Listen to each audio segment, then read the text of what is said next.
Bonjour et bienvenue dans cette nouvelle vidéo où j'essaye d'interroger un petit peu les concepts qu'on utilise beaucoup dans la spiritualité, le bien-être, le développement personnel.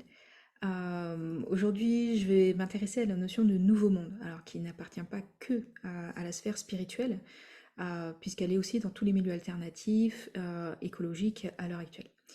Je ferai dans une autre vidéo un petit topo sur comment la notion de New Age elle est apparue et c'est quoi son historique et son historicité. La notion de nouveau monde, moi, elle me fait grincer des dents directes. Pourquoi? Parce que je suis née en Guadeloupe et je suis née sur ces terres qu'on a nommées Nouveau Monde. Et beaucoup de fois, quand on a parlé de Nouveau Monde ou de Nouvel Homme dans l'histoire, ça a souvent été assis sur des éradications, des génocides et des spoliations massives. Je vais revenir, je vais développer un petit peu toute la question. Donc, je comprends ce qu'on essaye de dire, qu'on essaye de changer des paradigmes dans la société, et qu'en même temps c'est compliqué et qu'on n'y arrive pas forcément, mais que à chaque fois, ça serait plutôt une appel à vigilance quand on veut passer à quelque chose de nouveau. Comment on amène le nouveau et comment on essaye de faire quelque chose de nouveau justement pour pas refaire des génocides, des spoliations, etc. D'une certaine manière, la Révolution française aussi, en voulant mettre en place des choses complètement nouvelles, on sait ce que ça a donné aussi, énormément de meurtres, de tueries, d'assassinats, enfin bref, un énorme bordel au final, derrière les idées des Lumières. Donc je vais essayer de prendre les choses un petit peu petit à petit. Euh, je vais revenir sur la sphère. Moi, je viens des Antilles, en fait, et on parle souvent de ce qui est arrivé aux Amérindiens, en Amérique du Nord, en Amérique latine, ce qui est aujourd'hui l'Amérique latine. On parle peu de ceux qui ont vécu le premier contact avec les Européens. On pourrait dire qu'il y a deux groupes de peuples natifs de la Caraïbe, a priori les Kalinagos plutôt au sud et les Taïnos plutôt au nord. Alors, c'est des appellations qui demeurent un petit peu controversées à l'heure actuelle. Euh, en moins d'un siècle, ils ont été génocidés, il n'y avait plus personne, il n'y avait plus personne. Euh, il y a une complexité dans l'histoire, c'est que il restait du monde, mais ces personnes-là n'existaient plus dans les papiers. Donc on a dit officiellement à un moment donné dans l'histoire qu'ils avaient disparu. Du coup, en fait, il restait quand même certains groupes. C'est des petits détails. Euh, donc, moi forcément, ce terme de nouveau monde, moi j'aime bien parler de syndrome Christophe Colomb. Quand on arrive sur des terres, on fait comme s'il y avait personne dedans, et voilà, et tout ce que ça implique après derrière pour pouvoir spolier du coup toutes les personnes qui sont derrière. Euh, donc, je trouve que c'est intéressant parce que le nouveau monde dans la spiritualité, on en parle de plus en plus, voilà, adossé à cette notion de New Age du coup en en anglais, du coup, ça me paraît important d'aborder la question avec un esprit critique et pour voir que c'est quoi les défis et les préoccupations qu'il peut y avoir derrière. Le premier point, c'est que il y aurait éventuellement une ambiguïté et un manque de définition claire. Parce qu'effectivement, qu'est-ce qu'on parle derrière un nouveau monde? Quand on veut un nouveau monde, je pense que moi, toi, vous, nous tous, vous qui allez regarder cette vidéo, on n'a pas forcément la même notion de nouveau monde, parce qu'on n'a pas forcément la même notion de qu'est-ce qu'on veut et qu'est-ce qu'on ne veut plus, du coup. Donc ça reste une notion qui est assez vague et ambiguë, qui n'a pas été définie à l'heure actuelle. Moi, je sais que certains veulent du New Age. Moi, je sais que c'est hyper toxique et ça va pas du tout et j'en veux pas du tout. Et je sais qu'il y a d'autres personnes qui voudront autre chose. Donc, ça peut être un peu compliqué de comprendre, ok, de quoi on parle. Quand on parle de Nouveau Monde, qu'est-ce qu'on parle de New Age, de quoi on parle. Euh, et donc, techniquement, ça veut pouvoir dire différentes choses pour différentes personnes tant qu'on ne s'est pas tous mis en d'accord sur une définition. Et donc, ça peut entraîner des confusions et mauvaises interprétations. Donc ça, c'est le premier point, c'est qu'on n'a pas une définition claire. Le deuxième point, c'est que c'est la notion de dogmatisme. Parce que certaines personnes et certains mouvements spirituels promeuvent la notion de nouveau monde, mais de manière dogmatique, comme s'il s'agissait d'une vérité, pardon, absolue. Et donc, ça peut conduire à une espèce de fanatisme, d'enfermement, ou à un rejet de perspectives différentes, limitant un peu ainsi la pensée critique et la possibilité de dialogue. Du coup, bon, que ça puisse se nourrir et, enfin, on pourrait dire de notion de démocratie, qu'on puisse construire ça ensemble. Voilà. Troisième point, le risque de manipulation. Donc les concepts de nouveau monde, ils peuvent être exploités par des leaders spirituels ou des mouvements pour manipuler et contrôler les croyants. Ça existe depuis la nuit des temps.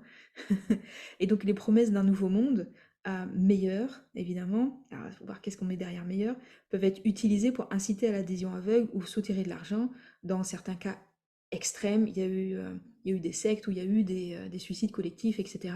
Je pense qu'il y avait cette idée de nouveau monde devait être un petit peu dans comment dire, l'argumentaire, la pensée et les croyances de ces personnes.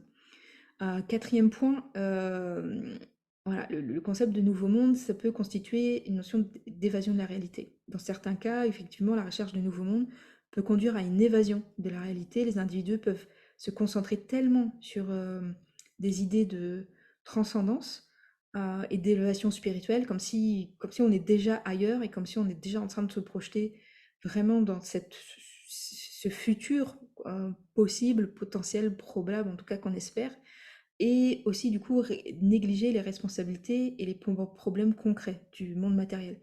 Ça, c'est vraiment quelque chose dont je parle assez souvent. C'est-à-dire que la sphère du développement personnel, pour moi, c'est c'est vraiment, on veut pas parler de la guerre, on veut pas parler de, ok, tes blessures, la blessure d'abandon et de rejet quand tu es en plein milieu d'une guerre ou que tu te retrouves en plein milieu d'un génocide. Je suis désolée, on s'en a rien à faire, hein. C'est un petit peu des problèmes de riches pour moi. Enfin, bref, je vais pas développer là maintenant tout de suite le sujet. Donc une espèce de fuite pour pas voir la réalité et aussi moi comme c'est un peu mon cheval de bataille, les violences sexuelles, l'inceste, c'est un déni général de manière générale en société, mais aussi très clairement chez tous les guérisseurs, la majorité des guérisseurs franchement, ils vont squeezer, ils vont pas vouloir parler de la question. Bon, ça commence tout doucement à bouger, mais c'est tout doux, tout doux. Bref, je ne détaille pas. Bien sûr, mon propos peut être nuancé. Cinquième point, qu'est-ce que ça peut entraîner? Ça peut entraîner une déconnexion de la science et de la raison, ou simplement de la rationalité. Et toutes ces vidéos-là que je suis en train de faire sur détoxifier la spiritualité, c'est vraiment d'articuler un petit peu les deux, dire que on peut articuler la spiritualité, l'énergétique, et garder, raison garder, on a des capacités réflexives, gardons-les, mettons les deux ensemble. Voilà, donc la notion de nouveau monde, elle peut parfois entraîner une déconnexion de la science, de la rationalité, du scepticisme, de l'esprit critique, parce que les revendications non vérifiables ou non scientifiques peuvent être acceptées sans remise en question.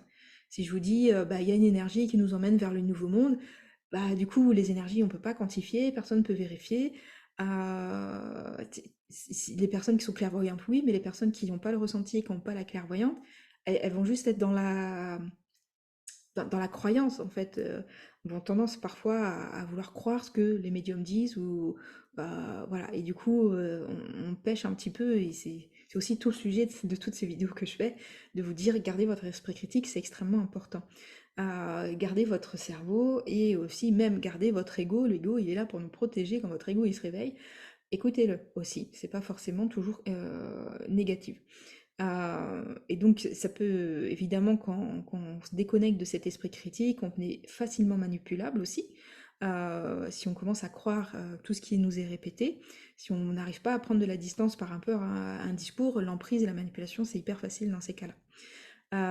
Sixième point, je crois que j'ai dit ça, sixième point tout à l'heure, c'était le cinquième point, la déconnexion de la science et la raison.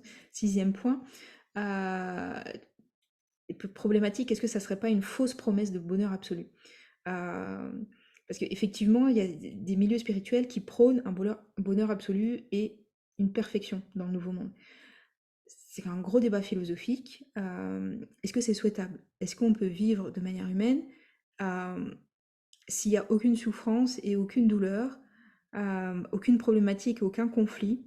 Est-ce que ça poserait pas aussi des problèmes? C'est un vrai questionnement. C'est un vrai questionnement, je ne vais pas trancher sur la question, mais ça mérite d'être soulevé. Moi, parfois, j'ai l'impression qu'on veut retourner en enfance dans un truc illusoire où il y aurait aucun problème. La notion de conflit, elle peut être saine. Bien sûr, je dis pas si on peut éviter la guerre, oui, à 3000%. Mais est-ce que la notion de conflit, est-ce que la notion de confrontation, est-ce que certaines notions de douleur à certains niveaux, je dis pas à des niveaux intolérables, euh, pas dans le sens toxique où oui, il faut avancer, il n'y a que par la douleur qu'on peut avancer, etc. Je suis pas en train de dire ça. Est-ce que ça se fait pas partie du monde en fait, tout simplement. C'est partie du monde de matière dans lequel on est. J'ai pas la réponse, c'est une question ouverte. Ce sont des débats philosophiques et des débats dans la spiritualité qu'il y a depuis la fin des temps. Mais je me dis, ça peut être intéressant de se questionner sur est-ce que le bonheur absolu, est-ce que c'est forcément ce qui est souhaitable? C'est une vraie question, je pense je suis pas sûre qu'on n'aura jamais la réponse. Et parce que du coup, est-ce qu'il peut pas y avoir des dictatures du bonheur qui peuvent naître, des injonctions extrêmement fortes, tu dois être heureux, etc. T'as pas le droit de porter ton deuil, t'as pas le droit de pleurer, t'as pas le droit d'être en colère, ce genre de choses en fait. Voilà. Septième point, ça peut emmener à une ignorance des problèmes du monde réel. Ça rejoint peut-être un petit peu ce que j'ai dit aussi tout à l'heure, c'est-à-dire que ça peut parfois conduire à ignorer ou minimiser les problèmes urgents du monde réel, tels que les inégalités sociales, les crises environnementales, les conflits de manière générale, l'inceste tout à l'heure que je mentionnais tout à l'heure. Donc ça peut conduire à une espèce d'apathie, de prise de recul totale par rapport au monde.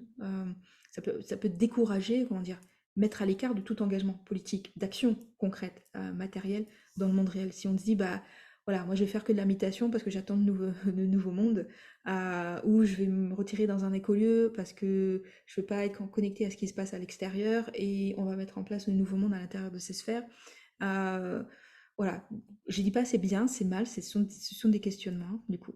Donc voilà, c'était pour faire un petit survol de la question, en sachant que bien sûr, il peut y avoir des choses extrêmement intéressantes parce qu'on est en train de construire des systèmes de valeurs, on est en train de se questionner sur comment on peut faire en sorte que l'économie soit saine, comment les sociétés peuvent devenir plus saines, etc. Et donc il y a des tas de gens qui bossent sur la question, il y a des tas de gens qui s'engagent sur la question. Euh, c'est quand même important d'amener un esprit critique et équilibré, du coup. C'est important de s'interroger sur les promesses, la direction euh, et la définition, du coup, qu'est-ce qu'on met derrière tout ça, et aussi les implications. Là, en ce moment, l'IA est en train de s'installer. On n'a pas du tout la capacité de recul pour savoir quelles vont être les implications aussi. Si le jour où on arrive dans le nouveau monde, et qu'est-ce que c'est que le nouveau monde, quelle définition, qu'est-ce qu'on met en place, et quels peuvent être tout changement amène des conséquences. Les changements qu'on veut mettre en place, quelles sont les conséquences? Voilà, comme l'écologie, est-ce qu'on peut... Voilà, pour les personnes qui ne sont pas sensibles à l'écologie, réfléchissent pas à 2, 3 générations plus tard. Quand on a le nouveau monde, ce serait intéressant de réfléchir aussi à 4, 5, 10 générations, 100 générations plus tard, qu'on puisse avoir ce questionnement et ce recul sur ok, comment ça va pouvoir impacter les choses. Euh, voilà, donc de réfléchir, ok, qu'est-ce qu'on met derrière le nouveau monde. Donc j'ai commencé cette vidéo en vous faisant une mise en perspective historique sur, ok, le nouveau monde, ça a été vraiment beaucoup utilisé par la civilisation européenne dans ce hold-up de tout un continent qui a été fait, et de milliers, centaines de milliers de peuples, du coup, répartis sur ce continent.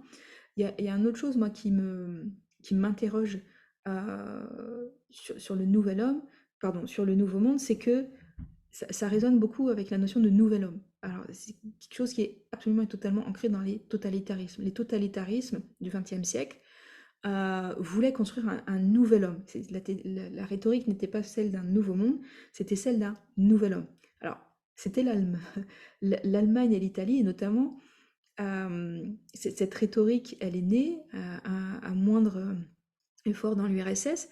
Ce sont des pays il y avait plus, le temps de la colonisation était terminé. Il n'y avait plus d'espace coloniaux pour projeter cette notion de nouveau monde. Et c'est marrant et que du coup, quand il n'y avait plus de possibilité de coloniser, de projeter un nouveau monde, projeter un ailleurs, du coup, et dans la rhétorique et dans la pensée, on a commencé à avoir cette notion de nouvel homme apparaître. Et cette notion de nouvel homme, ben, comme pour Nouveau Monde, ça a conduit à des génocides aussi. On connaît l'histoire, elle est plus connue que, voilà, je vous ai parlé de la Caraïbe. Voilà, on sait où est-ce que ça a mené. Génocide aussi, voilà, meurtre de masse, déplacement de masse, etc. Tout ce qui s'est passé dans les totalitarismes. Euh, c'est, je vais essayer de vous refaire aussi, pareil, un petit topo sur le nouvel homme. Sur les totalitarismes, vraiment, si vous avez l'occasion, si vous avez envie de creuser, regardez des documentaires sur Hannah Arendt. C'est pas le plus récent, mais c'est vraiment une référence et c'est extrêmement clair. Je trouve qu'il y a peu de personnes de cette stature intellectuelle, qui ont cette capacité à parler à tout le monde, en fait, à être compréhensible de tout le monde. C'est assez simple à aborder comme thématique. Euh, donc, le concept du nouvel homme, il a été exploré et promu dans des contextes divers, dans des sociétés totalitaires à travers l'histoire. Le nouvel homme désigne en général un individu idéalisé qui est censé incarner des valeurs et les caractéristiques spécifiques d'une idéologie totalitaire. Il y a une idéologie totalitaire et un homme qui représente ça. Et donc, je vais faire pareil point par point pour que ça soit un petit peu plus clair. Donc, dans la notion de nouvel homme, il y a une articulation, premier point, entre idéologie et propagande. C'est important à comprendre. Dans les sociétés totalitaires, le concept du nouvel homme, il est souvent promis par le régime en place à travers la propagande et la manipulation de l'opinion publique, tout le temps. Ah, vous ferez le lien, où est la manipulation de l'opinion publique quand on parle de nouveau monde à l'époque. Bref, je ferme ma parenthèse. Deuxième point, euh, la conformité absolue. Il y a une notion de conformité et de uniformisation, j'ai envie de dire. Le nouvel homme, il est présenté généralement comme quelqu'un qui adhère de manière inconditionnelle aux valeurs, au régime totalitaire, aux normes, aux croyances, etc. Tout ce qui a été mis en place. Et donc, qui croit à 3000% à la propagande et qui s'y conforme totalement. Euh, et donc, c'est la conformité à l'idéologie est considérée comme la principale vertu, c'est-à-dire que la constitution de ce nouvel homme, c'est la capacité à suivre de manière aveugle le discours ambiant. Ça fait un peu un truc sectaire, hein, dit comme ça, hein, mais c'est un peu le principe. Troisième point, la suppression de l'individualité. Donc, dans la quête du nouvel homme, les sociétés totalitaires, elles ont tendance à décourager ou à réprimer l'individualité. L'individu, il n'existe pas et il est encouragé à se fondre dans la masse. Donc il y a une espèce de... Ça rejoint la notion d'uniformisation. Et donc, il y a une notion de renoncer à ses aspirations personnelles pour servir les objectifs de l'État. On doit être au service de l'État. On doit être au service de cette masse, du coup. Et donc, ouais, ça a donné des gens qui s'habillaient de manière très similaire, qui devaient avoir des comportements similaires, etc., qui étaient éduqués de manière similaire et propagandé, j'ai envie de dire, brainwashé de manière similaire, etc. Je ferme la parenthèse, je ne vais pas détailler beaucoup plus, je pense que vous avez compris le principe. Quatrième point, la transformation sociale. Euh, la notion de la création du nouvel homme, c'est lié à des moments où on veut transformer radicalement la société. Donc ça implique, je viens de le dire, des programmes d'éducation, de rééducation, de lavage du cerveau, qui visent à remodeler les mentalités des citoyens pour que ça soit conforme à l'idéologie du régime. C'est toujours l'idéologie, tout le monde doit penser de la même manière, et on doit tous penser de la même manière, et il y a des choses qui sont mises en place pour qu'on pense tous de la même manière. Du coup. Un cinquième point, avec cette notion de nouvel homme, c'est que dans les régimes totalitaires, le nouvel homme, c'est articulé, c'est très... c'est très antagoniste d'une certaine manière, enfin, un truc de pervers narcissique, c'est chaud, ou tout, oui, genre blanc, noir, oui, chaud, c'est un peu tout et son contraire. Déshumanisation, j'explique, déshumanisation, pardon. Les régimes totalitaires peuvent chercher à déshumaniser les individus qui ne se conforment pas à l'idéologie du nouvel homme. Alors, si tu n'es pas dans l'idéologie, tu n'es pas un être humain, du coup.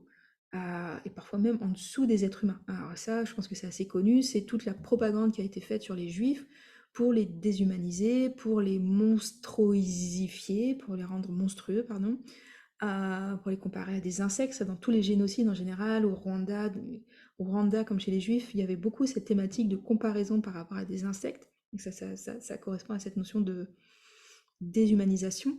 Et donc derrière, qu'est-ce qu'il y a tous ceux qui n'adhèrent pas au régime, tous ceux qui ne deviennent pas le nouvel homme, ils sont persécutés, discriminés, et ce sont des ennemis d'État. Voilà, donc les goulags, les camps de concentration, etc. Voilà, cette histoire, elle est connue, je ne détaille pas. Sixième point avec le nouvel homme. Où est-ce que ça a mené dans les régimes totalitaires? Ça emmène à le contrôle. Quand on veut créer un nouvel homme dans ces sociétés-là, ça amène au contrôle total du régime. Donc, les institutions, le média, la culture, tout. La dernière tentative, je vais faire une petite parenthèse, aucun État totalitaire n'avait essayé de gérer la santé des gens autant que pendant la crise Covid, les États ont essayé de gérer et d'intervenir dans la santé des gens. Je ferme la parenthèse. Donc tout, c'est-à-dire tout est organisé pour être dans le contrôle et pour promouvoir du coup cette idéologie du nouvel homme. Et cette idéologie, cette propagande qui est un brainwashing permanent, ça permet de contrôler les populations. Un septième point, avec ce concept de nouvel homme dans les sociétés totalitaires, c'est résistance et répression. Donc, il y a toujours eu des groupes qui voulaient pas se conformer, qui ont résisté à cette idéologie de nouvel homme. Et enfin voilà, ces personnes-là, c'est un petit peu redondant avec ce que je viens de dire après, mais c'est goulag, déportation, travail forcé, voilà, camp de concentration, etc.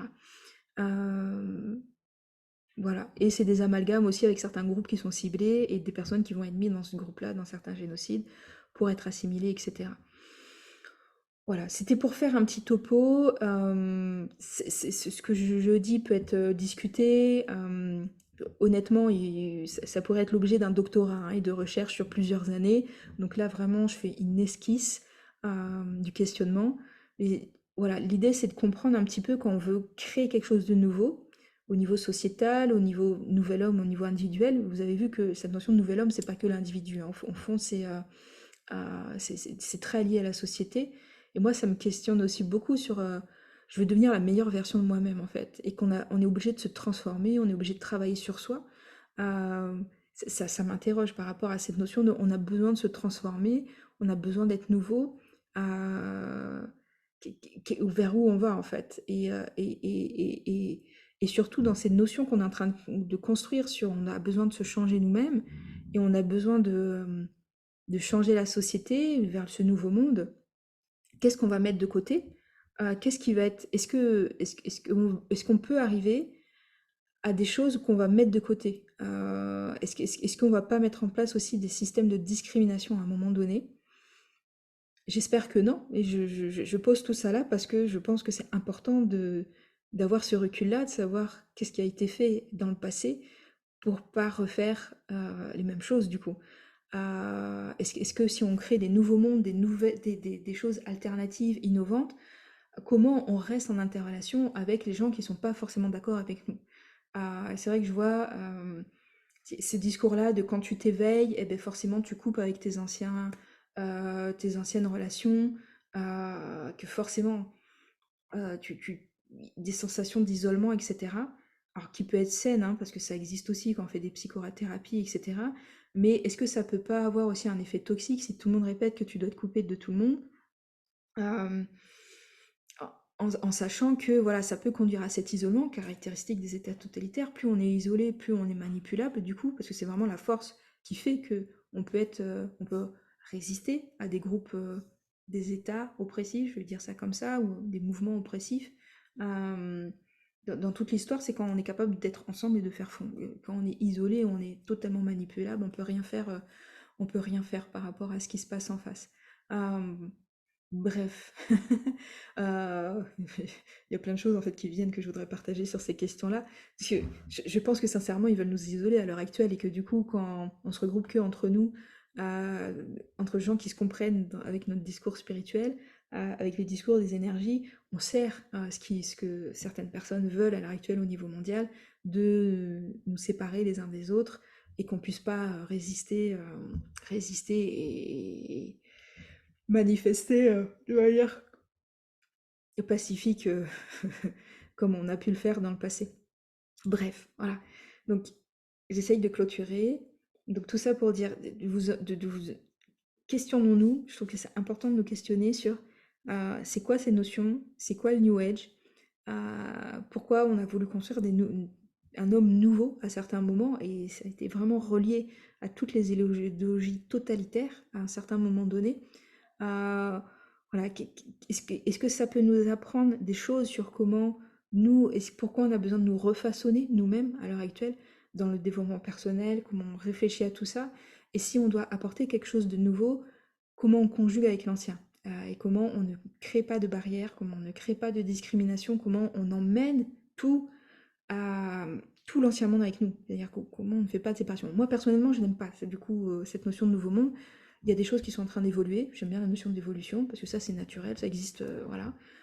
C'est l'évolution de la vie, et on meurt, etc. L'évolution, ça me gêne pas, du coup. Mais c'est aussi parce que j'ai ce regard un petit peu historique sur, ok, à chaque fois qu'on a parlé de nouveau monde, qu'est-ce que ça a justifié, qu'est-ce que ça a emmené, etc. Voilà. Et si on a des choses nouvelles à construire, si on a des énergies nouvelles qui arrivent, on traverse des énergies, les énergies elles sont nouvelles, ça je pense que ça, on le ressent tous de manière assez facile. Et comment on construit avec l'ancien monde, c'est pour ça que je déteste moi la notion d'ascension et cette notion de 3D, 5D, parce que je trouve que ça crée des scissions. Ça donne des gens qui désignent ceux qui sont pas dans la spiritualité comme des moldus, etc. Ça me fait, j'ai les cheveux qui se dressent sur la tête, si je pouvais encore avoir des cheveux qui se dressent sur la tête.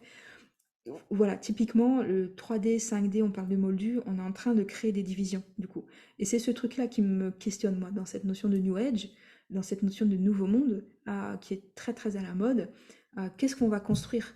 Et quelque part, ce qui se passe sur le, le, comment dire? La conscience qui s'éveille sur la non-binarité et sur le genre, elle est extrêmement intéressante parce elle amène cette notion d'inclusivité. Et on n'est plus en train de dire, ok, on arrête les discriminations, on est en train de dire comment on avance tous ensemble, et même si on est différents. Et ça, je trouve que c'est la chose la plus importante. J'ai pas envie de dire d'appeler certaines personnes des moldus parce que ça les intéresse pas, la spiritualité, parce que leur âme est pas du tout venue expérimenter ça là, c'est pas du tout leur chemin de vie. Et il y en a plein, et il y a des gens qui se réveilleront pas. Et comment on conjugue avec ça, et comment on dialogue du coup vers ce vers quoi on veut avancer, comment on dialogue et comment on arrive à essayer d'avancer collectivement vers des choses nouvelles. J'aborde pas trop l'écologie, c'est pas ma sphère de compétences. Je reste sur la sphère spirituelle parce que voilà, je travaille en énergétique. Et donc forcément, bah, je considère pas que ma sphère de compétence est la spiritualité, parce que pour moi, chacun doit penser ce qu'il veut euh, dans sa propre spiritualité. Mais voilà, c'est mon domaine de compétence, je vais pas aller chercher sur le principe écologique. Il y a des gens voilà, plus compétents et plus forts avec moi pour aller questionner la notion de nouveau monde, du coup, d'un point de vue de la pensée écologique, du coup. Voilà, j'espère que ça vous aura intéressé. Dites-moi si vous connaissiez, si vous aviez déjà, je sais que bah, toutes les personnes voilà, qui sont dans les Antilles, dans la Caraïbe, elles sont sensibles à ça. Toutes les personnes sensibilisées à ce qu'on appelle amérindiens ou indiens, enfin tous les peuples natifs des Amériques, du coup. Si vous êtes déjà sensibilisé à ça, bah, vous connaissez, ou si vous êtes déjà un peu sensibilisé à toutes les traditions ancestrales bah, qui ont toutes subi la colonisation, toutes subi bah, la domination de l'Europe à un moment. Et ses conséquences sont encore assez présentes dans certains espaces. Voilà, si vous êtes passé par les traditions ancestrales, normalement vous êtes déjà sensibilisé à ces questionnements-là. C'est quoi le nouveau monde, du coup? Euh, et, mais voilà, dites-moi, est-ce que vous étiez déjà au courant? Est-ce que ça vous questionne? Est-ce que ça vous a été jamais traversé la tête de vous dire est-ce qu'il n'y a pas un problème avec la notion de nouveau monde? Est-ce que c'est complètement nouveau? Ouais, je suis la rabat-joie de service qui est là pour emmener l'esprit critique. J'assume de jouer ce rôle-là. Et j'assume de jouer le rôle de la personne qui va pas que parler de positivité. Parce que pour moi, voilà, que parler de positivité, ça ne va pas. Et justement, on voit que dans ce concept de nouveau monde, il peut y avoir cette dérive-là, de rester ancré de je vais me connecter que à ce qui est positif, je vais rester que dans des vibrations positives, je vais éviter le reste des choses. Et en fait, on reste dans une bulle, on est coupé du monde, et quand il y a quelque chose d'extérieur qui arrive, et on n'est pas du tout préparé aussi d'ailleurs, c'est un problème. Je clôture la vidéo parce que j'ai énormément de choses à dire sur toutes ces questions-là. Je vais bien essayer de scinder dans différentes vidéos. Euh, voilà, n'hésitez pas à liker, commenter, questionner, apporter des éléments aussi si vous avez des arguments contradictoires ou à mon sens, ou voilà, quoi que ce soit. J'aime le travail collaboratif et tout. Pareil, je vais vous essayer de vous mettre des liens aussi sur ces thématiques, Nouveau Monde, sur le totalitarisme, etc. Si vous avez envie de creuser la question. Moi, j'essaye de vous faire des résumés. Hein. Vraiment, ce sont des questions extrêmement denses qui demanderaient presque toute une vie à être étudiées vraiment en profondeur. Donc, j'essaye de présenter ça, voilà, en sachant qu'on peut bien sûr proposer des nuances. Mais voilà, le but, c'est vraiment de se dire, ok, est-ce qu'on peut questionner un petit peu, est-ce qu'on peut ramener de l'esprit critique dans ces questionnements-là? Est-ce qu'on peut aussi apprendre de l'histoire, de ce qui s'est passé avant, qu'on a utilisé des rhétoriques de nouveaux ou de nouvelles, qu'on a voulu faire des énormes révolutions, transformations d'un coup? Il y a eu de la casse, mais pas possible, et c'est vraiment un euphémisme quand j'ai dit la casse. Donc voilà, une espèce de invitation à rester, à garder ça dans un petit coin de la tête, de se dire, voilà, est-ce qu'on peut construire quelque chose d'inclusif? Est-ce qu'on peut éviter de créer des scissions aussi? Est-ce qu'on peut créer une transformation en emmenant tout le monde, du coup, sans générer de conflits, etc. Voilà, merci beaucoup, je clôture. À bientôt, ciao.